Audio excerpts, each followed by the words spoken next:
Pagi itu Senin 7 Juli 2025, kabut tipis masih enggan beranjak dari perbukitan di sekitar Kecamatan Kalianda, Lampung Selatan. Udara terasa sejuk, membawa aroma tanah basah sisa hujan semalam. Suasana damai itu seketika pecah oleh sebuah penemuan yang menggemparkan warga setempat. Seorang petani penyadap karet, sebut saja namanya Pak Budi, sedang dalam perjalanan rutinnya menyusuri jalan pintas yang jarang dilalui kendaraan. Jalan tanah berbatu itu membelah perkebunan karet dan sawit menjadi rute alternatif bagi warga untuk menghindari jalan raya utama yang lebih ramai. Namun, pagi itu ada yang berbeda. Sebuah minibus berwarna perak, jenis kendaraan yang biasa digunakan untuk jasa travel, terparkir janggal di tepi jalan dengan salah satu pintu samping terbuka. Awalnya, Pak Budi mengira mobil itu hanya mogok. Namun, rasa penasarannya terusik karena tidak ada seorang pun di dalam atau di sekitar mobil. Ia memberanikan diri mendekat. Kejanggalan semakin terasa saat ia melihat bekas jejak kaki yang acak-acakan di tanah basah di sekitar mobil, seolah-olah telah terjadi pergulatan. Sekitar 10 meter dari mobil, di antara rimbunnya semak belukar, Pak Budi melihat sesuatu yang membuatnya terperanjat. Sosok seorang pria tergeletak, tak bergerak dalam posisi yang tidak wajar. Dengan tangan gemetar, ia segera berlari ke perkampungan terdekat untuk meminta pertolongan dan melaporkan temuannya kepada kepala desa, yang kemudian meneruskannya ke pihak kepolisian.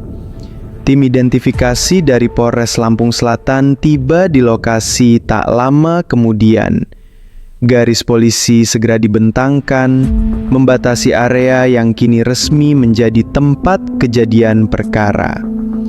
Korban diidentifikasi sebagai Surya Atmaja, seorang pria berusia 42 tahun yang sehari-hari bekerja sebagai sopir travel dengan rute Bandar Lampung Bakauheni.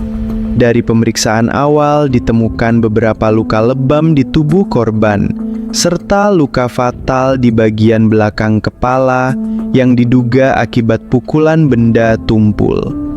Dompet dan ponsel milik Surya raib, mengarahkan dugaan awal polisi pada kasus perampokan yang berujung pada kekerasan. Namun, bagi detektif senior yang memimpin penyelidikan, ada sesuatu yang terasa mengganjal. Mengapa perampok membuang mayatnya begitu dekat dari mobil? Mengapa pintu mobil dibiarkan terbuka seolah memberi sinyal? Dan yang terpenting, apakah ini murni perampokan? Atau ada motif lain yang lebih gelap tersembunyi di balik kematian tragis sang sopir di jalanan yang sepi itu? Penemuan ini menjadi titik awal dari sebuah misteri yang rumit, membuka kotak Pandora yang berisi rahasia, pengkhianatan, dan jejak kelam yang ditinggalkan di sepanjang rute perjalanan terakhir Surya Atmaja. Di ruang kerjanya di Polres Lampung Selatan, Inspektur Rahmat menatap tumpukan laporan awal di atas mejanya. Kata perampokan yang tertera di sana terasa terlalu sederhana.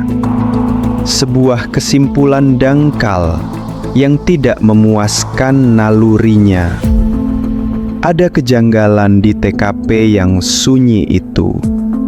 Sebuah detail tak kasat mata yang terus mengusiknya. Ia tahu jawaban tidak hanya terletak pada bukti fisik, tetapi pada kehidupan korban itu sendiri. Langkah penyelidikan selanjutnya membawa timnya ke sebuah perumahan sederhana di pinggiran Bandar Lampung. Rumah duka menyajikan potret kesedihan yang mendalam. Di ruang tamu yang kecil dan rapi, Santi, istri almarhum Surya Atmaja, duduk dengan tatapan kosong. Dunianya hancur dalam sekejap. Isak tangisnya yang tertahan menceritakan lebih dari sekadar kata-kata. Dari kunjungan tersebut, tergambar sebuah profil kehidupan yang lurus dan biasa. Surya Atmaja adalah seorang kepala keluarga yang berdedikasi, seorang pekerja keras yang rutinitasnya dapat diprediksi, menempuh rute travel yang sama setiap hari demi menafkahi kedua anaknya. Menurut keyakinan pihak keluarga, tidak ada musuh yang membenci, tidak ada utang yang melilit. Kehidupan mereka, meskipun pas-pasan, berjalan di atas rel kejujuran. Mereka bahkan sedang dalam proses menabung untuk membeli rumah impian. Potret keluarga harmonis ini menjadi catatan resmi pertama dalam penyelidikan. Namun, ketika tim kembali ke markas dan mulai menggali jejak digital serta finansial korban, gambaran itu mulai retak. Di antara data transaksi rutin yang kecil, sebuah anomali muncul. 3 hari sebelum kematiannya, tercatat ada penarikan tunai dalam jumlah yang sangat signifikan dari rekening Surya, 50 juta rupiah. Fakta ini membenturkan dua realitas yang kontradiktif. Di satu sisi ada citra pria sederhana yang menabung sedikit demi sedikit. Di sisi lain, ada bukti transaksi besar yang tidak diketahui oleh orang terdekatnya sekalipun. Potret Surya Atmaja yang tadinya utuh kini terbelah menjadi dua. Wajah pertama adalah wajah yang dilihat keluarganya setiap hari, wajah seorang ayah. Wajah kedua adalah wajah misterius seorang pria yang memegang rahasia senilai puluhan juta rupiah. Inspektur Rahmat kini sadar, kasus ini bukan lagi tentang mencari perampok acak di jalanan sepi. Penyelidikan telah berbelok ke jalur yang lebih personal dan gelap, menelusuri jejak rahasia yang dibawa Surya Atmaja hingga ke liang lahat.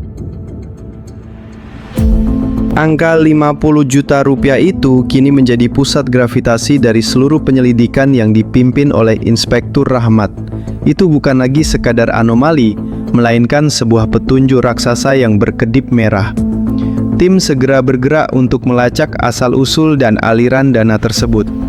Penelusuran rekening koran Surya Atmaja menunjukkan bahwa sebelum ia menarik tunai 50 juta, ada setoran dengan jumlah yang sama persis masuk ke rekeningnya. Jejak digital membawa tim ke sebuah koperasi simpan pinjam bernama Sinar Harapan di sebuah ruko sempit di sudut kota Bandar Lampung. Nama koperasi itu hanyalah kedok. Semua orang di dunia bawah tahu bahwa tempat itu adalah sarang lintah darat atau rentenir. Ketika tim penyelidik datang, mereka disambut oleh tatapan dingin dan jawaban yang penuh pengelakan. Orang-orang di sana mengakui bahwa Surya Atmaja memang meminjam uang, namun mereka bersikeras utang tersebut sudah diselesaikan. Mereka tidak memberikan detail lebih lanjut, seolah ada tembok kebisuan yang sengaja dibangun. Sikap tidak kooperatif ini secara otomatis menempatkan mereka dalam daftar orang yang dicurigai. Mengapa Surya, seorang supir sederhana, berani meminjam uang dari rentenir berbahaya? Dan kebohongan apa yang mereka coba tutupi? Sementara satu tim berurusan dengan jejak uang yang licin, tim lain bekerja keras menelusuri jejak fisik korban. Siapa penumpang terakhirnya? Ini adalah pekerjaan yang melelahkan. Sebagai supir travel, Surya seringkali mengambil penumpang di jalan tanpa pencatatan yang resmi. Puluhan jam rekaman CCTV dari berbagai toko, bank, dan tiang lalu lintas di sepanjang rute terakhir Surya diperiksa satu persatu. Selama berhari-hari hasilnya nihil, sampai akhirnya seorang bribda yang bermata jeli menemukan sebuah momen krusial dari kamera pengawas sebuah minimarket. Rekaman berkualitas rendah itu menunjukkan minibus perak milik Surya berhenti di seberang jalan pada sore hari sebelum ia ditemukan tewas.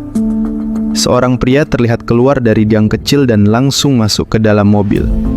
Wajahnya tidak jelas, namun postur dan barang bawaannya menjadi ciri khas. Ia membawa sebuah tas ransel yang tampak dekil dan penuh, serta gerak-geriknya terlihat gelisah, terus-menerus menoleh ke belakang seolah takut diikuti. Kini Inspektur Rahmat memiliki dua kepingan puzzle penting di papan investigasinya.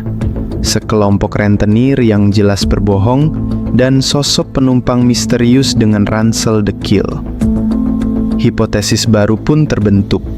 Perampokan di jalan sepi itu kemungkinan besar hanyalah sebuah rekayasa untuk menutupi kejahatan yang sebenarnya. Sangat mungkin target utama si pelaku bukanlah barang-barang pribadi Surya, melainkan uang tunai 50 juta rupiah yang baru saja ia ambil. Pertanyaan besarnya sekarang adalah, apakah pria dengan ransel dekil itu adalah orang yang sama yang seharusnya menerima uang dari Surya? Atau apakah dia adalah orang yang membunuh Surya untuk merebut uang tersebut? Sosok bayangan dari rekaman CCTV itu kini menjadi buronan nomor 1. Perburuan terhadap pria beransel dekil dimulai, namun tim seolah sedang berburu hantu. Cetakan gambar dari CCTV yang buram disebar ke seluruh unit dan informan di jalanan, tetapi tidak menghasilkan apa-apa. Sosok itu terlalu umum, terlalu anonim, membuat penyelidikan menemui jalan buntu yang membuat frustrasi. Inspektur Rahmat yang menolak untuk menyerah pada kebuntuan mengirimkan rekaman video tersebut ke tim forensik digital Polda. Ia menaruh harapan pada teknologi untuk melihat apa yang terlewat oleh mata manusia. Tim forensik bekerja beberapa hari untuk mempertajam setiap piksel dari rekaman berkualitas rendah itu. Hasilnya merupakan sebuah terobosan krusial. Wajah pelaku tetap menjadi misteri yang tertutup bayangan. Namun, sebuah detail kecil pada ranselnya berhasil diungkap. Setelah kontras dan resolusi gambar ditingkatkan, terlihat jelas sebuah logo lingkaran dengan gambar tunas pohon di tengahnya. Logo itu dengan cepat teridentifikasi sebagai lambang khas Mapala Cendana, organisasi mahasiswa pecinta alam dari sebuah universitas swasta di Bandar Lampung. Fokus perburuan yang tadinya menyebar kini mengerucut tajam ke satu lokasi. Berbekal gambar ransel yang telah dipertajam, tim penyelidik mendatangi sekretariat Mapala Cendana. Mereka menunjukkan bukti tersebut kepada beberapa anggota senior dan alumni yang berada di sana. Informasi krusial akhirnya datang dari seorang alumni yang mengenali ciri khas tas tersebut. Ia mengaitkannya dengan seorang mantan anggota junior yang sudah lama tidak aktif dan diduga telah putus kuliah. Sebuah nama pun muncul dari ingatannya, Jaka. Nama itu menjadi kunci pembuka segalanya.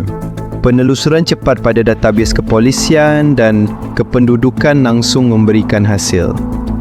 Nama lengkapnya adalah Jaka Purnama, usia 25 tahun dengan status mantan mahasiswa.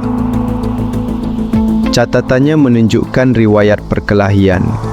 Dan, yang lebih penting, informasi intelijen mengonfirmasi bahwa ia terlilit utang judi online dan hidup tanpa pekerjaan tetap. Profilnya sangat cocok dengan pelaku potensial, putus asa, butuh uang, dan memiliki kecenderungan melakukan kekerasan. Sosok bayangan dari CCTV itu kini memiliki identitas yang jelas. Di papan investigasi, foto Jaka Purnama dari data kependudukan kini ditempel di sebelah gambar buram pria beransel. Atmosfer di ruang penyelidikan berubah, dari analisis menjadi persiapan taktis. Lokasi terakhir Jaka yang terlacak adalah sebuah rumah kos di kawasan padat penduduk. Perintah pun dikeluarkan, perburuan terhadap bayangan telah berakhir. Kini saatnya untuk menangkap sang pelaku.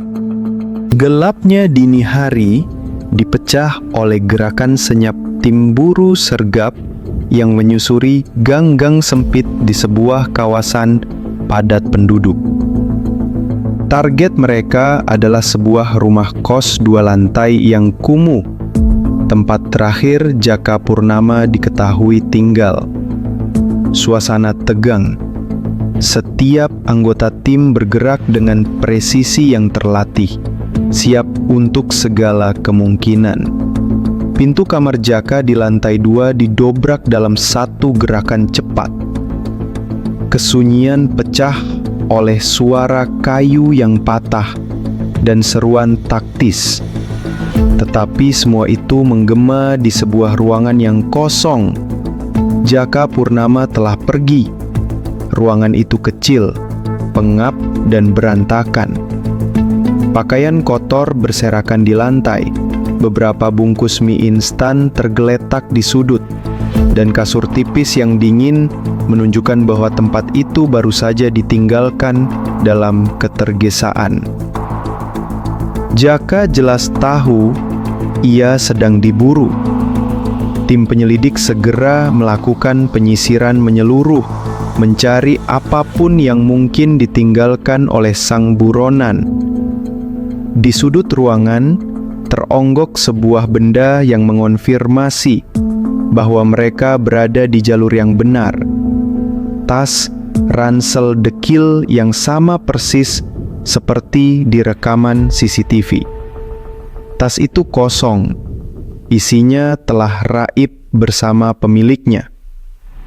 Penemuan ini adalah pedang bermata 2, membenarkan identitas Jaka, sekaligus mengisyaratkan bahwa uang 50 juta itu sudah tidak ada lagi di sana.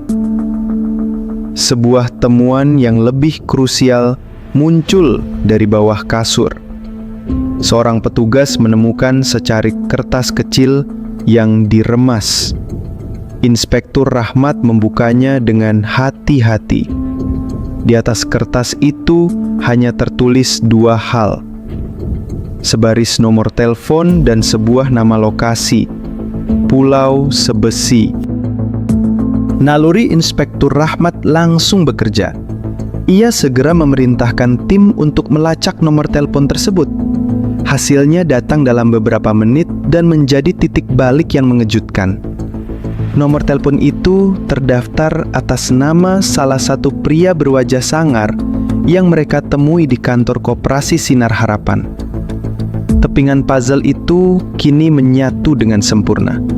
Jaka Purnama bukanlah otak dari kejahatan ini. Ia kemungkinan besar hanyalah seorang kaki tangan, seorang eksekutor yang disewa oleh para rentenir untuk mengambil uang dari Surya Atmaja. Sesuatu dalam proses itu berjalan salah hingga menyebabkan pembunuhan. Catatan kecil itu adalah bukti hubungan mereka. Mungkin sebuah nomor kontak darurat atau instruksi pertemuan berikutnya. Konspirasi ini ternyata lebih besar dari sekadar pembunuhan tunggal. Ini adalah jejaring kejahatan yang melibatkan lintah darat dan seorang pembunuh bayaran.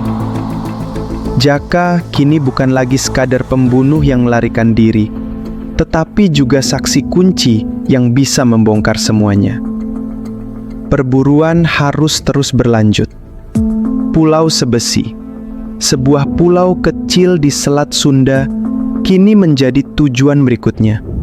Inspektur Rahmat tahu ia harus bergerak cepat sebelum Jaka menghilang di antara lautan dan pulau-pulau kecil, membawa serta seluruh rahasia kelam itu. Inspektur Rahmat tahu ia sedang berpacu dengan waktu.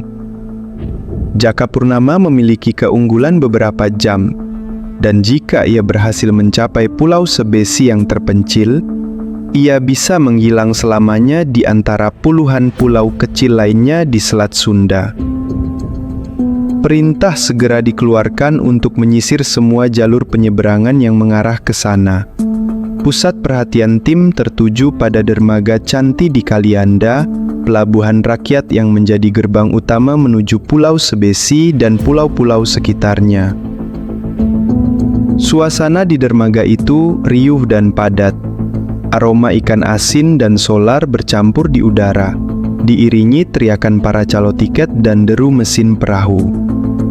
Di tengah keramaian ini, beberapa petugas berpakaian preman melebur di antara para nelayan, pedagang, dan calon penumpang. Mata mereka awas mencari satu wajah. Jam-jam berlalu dengan tegang. Setiap perahu yang datang dan pergi diawasi dengan ketat. Hingga akhirnya, seorang petugas yang menyamar sebagai penjual minuman melihat sesosok pria yang mencurigakan. Pria itu mengenakan topi dan masker, berusaha keras untuk tidak menarik perhatian. Namun, gerak-geriknya yang gelisah justru menjadi penanda. Ia terus-menerus memeriksa ponselnya dan melirik ke sekeliling dengan cemas. Postur tubuhnya menunjukkan kegelisahan yang sama persis seperti di rekaman CCTV. Ketika pria itu, yang diyakini adalah Jaka, mulai berjalan cepat menuju perahu yang hendak berangkat, sinyal penangkapan pun diberikan. Menyadari dirinya telah teridentifikasi, Jaka langsung panik. Ia membuang tas barunya dan melesat menerobos kerumunan pasar ikan yang padat. Pengejaran pun tak terhindarkan. Jaka berlari membabi buta, menjatuhkan keranjang-keranjang ikan dan membuat suasana pasar menjadi kacau balau. Tim buser bergerak cepat di belakangnya, berusaha menangkapnya tanpa membahayakan warga sipil. Lari Jaka membawanya ke ujung dermaga kayu yang panjang. Ia melompati tumpukan jaring dan tali temali, mencoba mencapai perahu nelayan yang mesinnya sudah menyala. Namun, langkahnya terhenti. Ia terkepung. Di hadapannya ada lautan lepas, di belakangnya ada para petugas yang siap menyergap. Tanpa ada jalan keluar lain, Jaka melakukan perlawanan singkat sebelum akhirnya berhasil dilumpuhkan. Dalam sekejap kedua tangannya sudah terborgol di belakang punggung.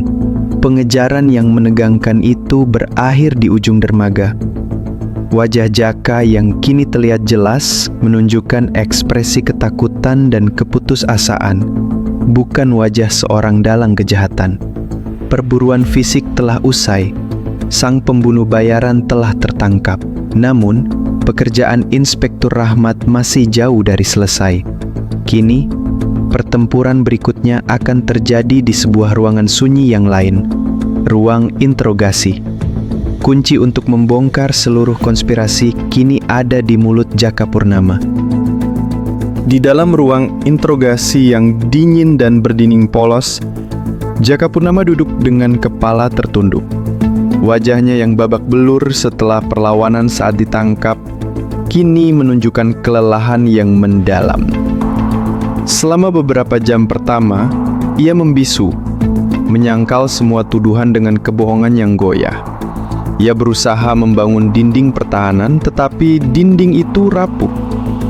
Inspektur Rahmat tidak menggunakan paksaan. Ia duduk di seberang meja, meletakkan bukti-bukti satu persatu dengan gerakan yang tenang dan terukur. Pertama, cetakan gambar buram dari CCTV. Kedua, foto ransel dekil yang ditemukan di kamar kosnya. Ketiga, secarik kertas dengan nomor telepon dan nama Pulau Sebesi. Terakhir, bukti pamungkas yang menghancurkan semua penyangkalan. Rincian catatan panggilan telepon yang menunjukkan komunikasi intens antara Jaka dan nomor milik rentenir, tepat sebelum dan sesudah perkiraan waktu kematian Surya Atmaja. Melihat rangkaian bukti yang tak terbantahkan itu, pertahanan Jaka akhirnya runtuh. Bahunya merosot dan ia menutupi wajahnya dengan kedua tangan yang terborgol. Dari balik tangannya terdengar isak tangis yang tertahan. Dinding itu telah hancur dan sebuah pengakuan panjang yang kelam mulai mengalir. Cerita yang terungkap ternyata lebih rumit dari dugaan awal. Jaka mengaku disewa oleh pimpinan rentenir yang dikenal dengan nama Bos Guntur. Tugasnya sederhana, mencegat Surya Atmaja dan mengambil kembali uang tunai 50 juta rupiah. Namun, terkuak sebuah fakta baru yang tragis. Uang itu bukanlah uang milik Surya. Surya Atmaja, sang sopir travel, ternyata telah dipaksa oleh para rentenir untuk menjadi kurir, perantara untuk memindahkan uang hasil kejahatan mereka. Ini adalah cara mereka mencuci uang, menggunakan orang biasa yang tidak akan dicurigai. Pada hari naas itu, di jalanan sepi tersebut, Jaka menjegat Surya. Rencananya hanya untuk intimidasi dan pengambilan uang. Namun, Surya memberikan perlawanan. Dalam kepanikan karena takut identitasnya sebagai kurir terungkap, atau mungkin karena dorongan hati nurani, Surya menolak menyerahkan tas berisi uang itu. Terjadi pergulatan di luar mobil. Jaka, yang juga panik karena misinya gagal, kehilangan kendali. Dalam amarah dan ketakutan, ia meraih sebuah kunci roda yang tergeletak di dekat mobil dan memukulkannya ke bagian belakang kepala Surya. Satu pukulan fatal itu mengubah perampokan terencana menjadi sebuah pembunuhan brutal. Setelah mengambil uang dan membuang ponsel serta dompet korban untuk membuatnya tampak seperti perampokan murni, Jaka melarikan diri. Pengakuan Jaka Purnama telah membersihkan nama Surya Atmaja dari dugaan keterlibatan kejahatan, mengembalikannya pada citra korban yang terjebak dalam situasi berbahaya. Lebih penting lagi, pengakuan itu memberikan nama, motif, dan struktur organisasi kejahatan yang dipimpin oleh Bos Guntur. Kini, Inspektur Rahmat memiliki semua yang ia butuhkan.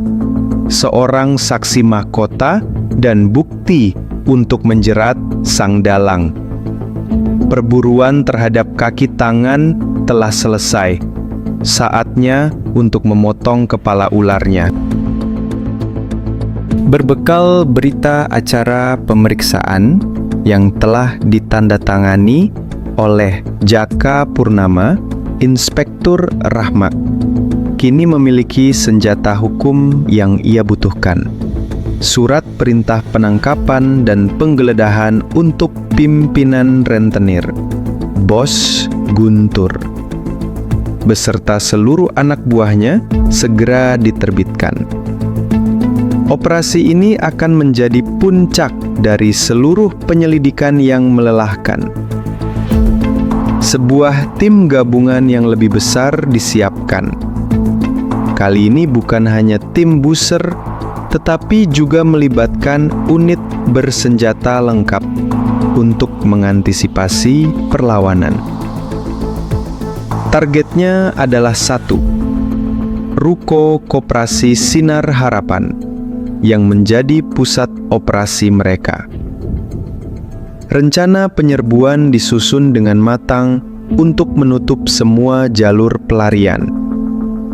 Pada sore hari yang sibuk, ketika para rentenir itu kemungkinan besar sedang berada di markas mereka, operasi senyap pun dilancarkan. Dalam hitungan detik, tim menggerebek ruko itu dari pintu depan dan belakang secara bersamaan. Suasana di dalam yang tadinya penuh dengan pembicaraan bisnis ilegal sontak berubah menjadi kekacauan dan kepanikan. Beberapa anak buah Bos Guntur mencoba melawan atau melarikan diri, namun pergerakan mereka sia-sia di hadapan tim yang sudah siap siaga. Mereka dilumpuhkan dengan cepat dan efisien. Di sebuah ruangan pribadi di lantai atas, Bos Guntur ditemukan sedang duduk di kursi mewahnya. Wajahnya yang biasanya angkuh dan penuh kuasa, kini pucat pasi, menunjukkan keterkejutan luar biasa. Ia tak pernah menyangka polisi akan bergerak secepat dan seberani ini. Sang dalang itu ditangkap tanpa perlawanan berarti. Penggeledahan yang dilakukan setelahnya menguak seluruh borok dari operasi kejahatan ini. Tim menemukan buku-buku besar yang mencatat semua transaksi haram dan alur pencucian uang, termasuk nama Surya Atmaja di dalamnya. Ditemukan pula sebuah senjata api ilegal di dalam laci meja bos Guntur, beserta sisa uang tunai yang diyakini merupakan bagian dari 50 juta yang dirampas dari Surya. Semua bukti fisik yang memberatkan kini telah diamankan. Seluruh anggota sindikat, dari pimpinan hingga para preman lapangan, berhasil dibekuk. Jaringan kejahatan yang telah lama meresahkan itu akhirnya lumpuh total. Di tengah kesibukan pengamanan TKP, Inspektur Rahmat berdiri sejenak. Pikirannya melayang kembali ke jalanan berkabut yang sepi tempat ia pertama kali melihat jasad Surya Atmaja. Sebuah perjalanan panjang dari misteri kelam kini telah sampai pada titik terang keadilan. Ini bukan hanya tentang menangkap penjahat, tetapi tentang memberikan jawaban dan ketenangan bagi keluarga yang ditinggalkan. Kasus pembunuhan sopir travel ini secara efektif telah terpecahkan. Namun, cerita ini belum sepenuhnya berakhir. Keadilan masih harus diperjuangkan di panggung berikutnya. Kasus pembunuhan sopir travel yang awalnya dianggap sebagai perampokan biasa, kini telah meledak menjadi berita nasional. Media massa ramai memberitakan pengungkapan sindikat lintah darat dan praktik pencucian uang di baliknya. Nama Surya Atmaja yang semula ternoda oleh berbagai spekulasi kini dibersihkan. Citranya dipulihkan sebagai korban tak bersalah yang terjebak dalam lingkaran setan. Beberapa bulan kemudian, gema dari kasus ini bergema di dalam ruang pengadilan negeri. Suasananya tegang dan hikmat. Di kursi pesakitan, bos Guntur dan para anak buahnya duduk dengan wajah tertunduk. Kesombongan mereka telah luntur seluruhnya. Di kursi lain, Jaka Purnama duduk sebagai saksi mahkota sekaligus terdakwa. Statusnya sebagai justice collaborator memberinya harapan keringanan hukuman. Di barisan kursi pengunjung, Santi, janda almarhum Surya, duduk dengan tegar. Selama persidangan berlangsung, ia mengikuti setiap detail dengan tatapan yang syarat akan luka, namun juga penuh dengan harapan akan keadilan. Inspektur Rahmat, yang juga hadir sebagai saksi, dengan tenang dan percaya diri memaparkan seluruh alur penyelidikan dan rangkaian bukti yang telah mereka kumpulkan, dari penemuan di jalan sepi hingga penggerebekan di markas rentenir. Puncak dari drama hukum ini tiba pada hari pembacaan putusan. Palu hakim yang diketuk 3 kali terdengar begitu keras di dalam ruangan yang hening. Bos Guntur, sebagai dalang utama yang merencanakan perampasan dan terbukti menjalankan organisasi kejahatan, divonis dengan hukuman maksimal. Anak buahnya juga menerima hukuman penjara puluhan tahun. Sementara Jaka Purnama, sang eksekutor, karena telah mengakui perbuatannya dan bekerja sama sepenuhnya dengan pihak berwajib, menerima hukuman yang jauh lebih ringan. Mendengar putusan itu, tangis Santi akhirnya pecah, bukan tangis kesedihan, melainkan tangis kelegaan. Keadilan untuk suaminya telah ditegakkan. Hukuman bagi para pelaku memang tidak akan pernah bisa mengembalikan nyawa Surya, tetapi setidaknya kebenaran telah menang. Setelah sidang usai, Inspektur Rahmat melihat Santi berjalan keluar dari gedung pengadilan. Tidak ada kata yang terucap, hanya sebuah anggukan kecil, penuh rasa hormat di antara keduanya. Sebuah pengakuan bisu bahwa perjuangan mereka telah berakhir. Di mejanya, Inspektur Rahmat menutup berkas tebal kasus pembunuhan Surya Atmaja. Sebuah stempel merah bertuliskan "Selesai" dibubuhkan di halaman depannya. Misteri Juli Kelabu itu kini telah resmi berakhir, menyisakan gema keadilan dan kenangan akan sebuah tragedi. Beberapa bulan telah berlalu sejak palu keadilan diketuk. Gema dari kasus yang menghebohkan itu perlahan mereda, digantikan oleh rutinitas kehidupan sehari-hari. Langit di Lampung Selatan tidak lagi terasa kelabu, melainkan kembali cerah seperti sedia kala. Di sebuah pemakaman umum yang rapi, Santi dan kedua anaknya menaburkan bunga di atas sebuah gundukan tanah yang terawat baik. Di nisan sederhana itu terukir nama Surya Atmaja. Tidak ada lagi air mata kesedihan di wajah Santi, yang ada hanyalah senyum tipis yang tulus. Ia telah menemukan kedamaian dalam keadilan yang diterima suaminya. Nama baik Surya telah pulih, dan kini ia bisa fokus membesarkan anak-anaknya dengan warisan kenangan akan seorang ayah yang jujur dan berani. Di tempat lain, di jalanan sepi yang pernah menjadi saksi bisu sebuah tragedi, sebuah mobil berhenti. Inspektur Rahmat keluar dan berdiri sejenak di tepi jalan, tepat di lokasi di mana semuanya berawal. Kabut pagi yang dulu terasa mencekam, kini tampak indah, menyelimuti pucuk-pucuk pohon karet dengan lembut. Jalan tanah itu sudah kembali seperti semula, dilalui para petani dengan langkah ringan. Tidak ada lagi jejak kejahatan, hanya ada kedamaian alam. Inspektur Rahmat menarik napas dalam-dalam. Pikirannya memutar kembali semua wajah yang terlibat dalam kasus ini.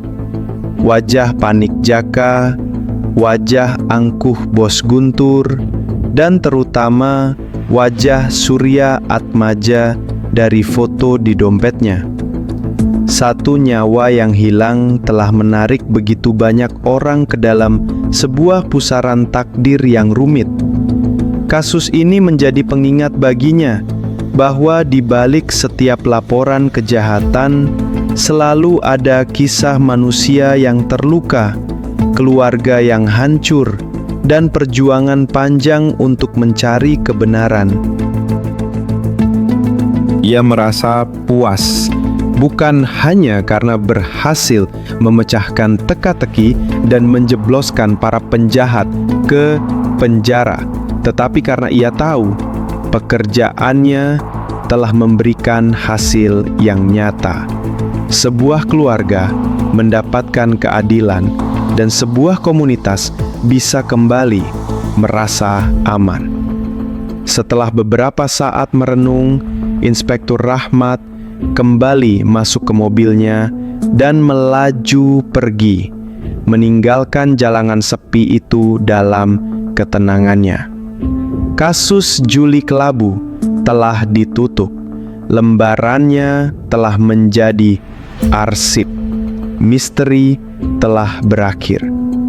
Yang tersisa hanyalah pelajaran, kenangan, dan langit Lampung yang kembali tenang.